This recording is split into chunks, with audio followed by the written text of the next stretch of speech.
wrist by bending it too far, usually done with the use of a figure 4. Ezekiel choke. To do this submission, you lock your hands the same way as you do for the rear naked choke, except from the front, using your hand and bicep to get the submission. The Prove It necktie. A submission from the front headlock position that involves locking your arms around your opponent's head and arm, then bringing your leg over their head to push their neck into the lock of your hand. Then bringing your leg over their head to push their neck into the lock of your hand. Then bringing your leg over their head to push their neck into the lock of your hand. Then bringing your leg over their head to push their neck into the lock of your hand. A schema lock. A submission where you over-rotate the foot inward. Like the mirror lock, this submission often lacks control and leads to intricacies quickly, the AOP lock. Similar to the schema lock, except the toes are rotated outward. This submission comes on very fast and can do devastating damage to someone's team, the Z-lock. A hip lock where you control both of your opponent's legs and push up on their foot, putting pressure on their hip and knee. Because you can finish this submission while controlling both of your opponent's legs, it's very hard to defend. Smother choke. A choke often preferred by larger grapplers. The smother choke intends to prevent breathing by smothering the opponent with the athlete's chest. Chest compression. Unlike other chokes, the chest compression intends to stop the opponent from breathing by compressing their chest, preventing their lungs from expanding. Because of this, it often takes longer to finish when compared to a blood choke. There's every submission that can be completed without the be explained. Let me know if I missed any, and if you enjoyed, make sure to subscribe. And if you're looking to buy rash cards, check out X Marshall in the link down below.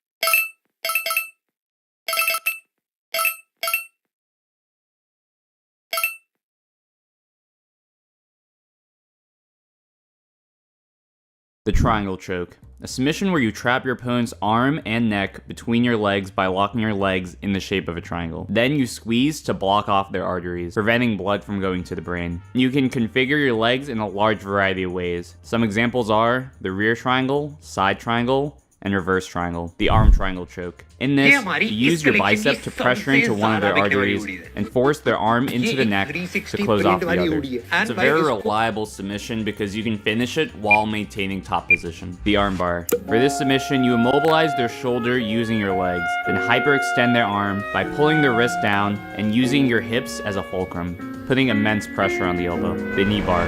A submission where you hyperextend the leg. In this submission, you attach your legs at their hip, then pull down on their ankle while thrusting your hips forward. Once again, using your hips as a fulcrum, but this time to break their leg. The Darce choke. A choke favored by those with long arms. You create a triangle around their head and arm using your arms, with the lock being on the side of the neck. You then close off the space around the neck, constricting both arteries and getting the tap. The anaconda. It's like the Darce choke, except you lock your arms on the side of the shoulder, usually performing a gator roll to do so. The straight armbar. It's an armbar, except the position of your body is reversed. With this submission, you isolate their wrist with your head and shoulders. Then use your elbow or forearm to hyperextend their elbow.